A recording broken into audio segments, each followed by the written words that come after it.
ശ്രീകൃഷ്ണൻ ഇവരുടെ രക്ഷക്കെത്തുകയാണ്. ഈ രഥം ഇന്ദ്രപ്രസ്ഥത്തിലെത്തി. അർജുനൻ പറഞ്ഞു, കൃഷ്ണ ഇറങ്ങ്. തേരിൽ നിന്ന് ഇറങ്ങാൻ വേണ്ടി പറഞ്ഞു.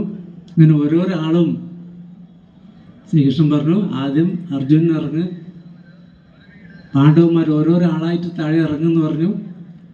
അങ്ങനെ ശ്രീകൃഷ്ണൻ പറഞ്ഞതിൻ്റെ ഫലമായിട്ട് ഓരോരാളും താഴെ ഇറങ്ങി.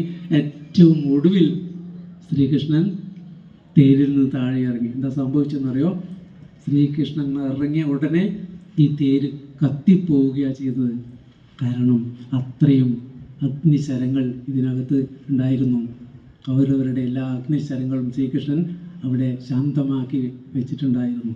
ശ്രീകൃഷ്ണൻ ഉള്ളത് കൊണ്ടാണ്, ആ രഥത്തിൽ ഉള്ളത് കൊണ്ടാണ് ആ രഥം കത്താതെ പോയത്. താഴെ ഇറങ്ങിയ ഉടനെ കത്തിപ്പോയി. ഇതാണ് നമ്മുടെ കൃഷ്ണൻ. നമ്മുടെ കൂടെ ഈ ജീവിതയാത്രയിൽ നാം കയറിയ ഈ ജന്മമെന്ന ഈ രഥത്തിൽ നമ്മുടെ രക്ഷകനായിട്ട് ഈ ശ്രീകൃഷ്ണ പരമാത്മാവ് നമ്മുടെ കൂടെ ഉണ്ടാകും.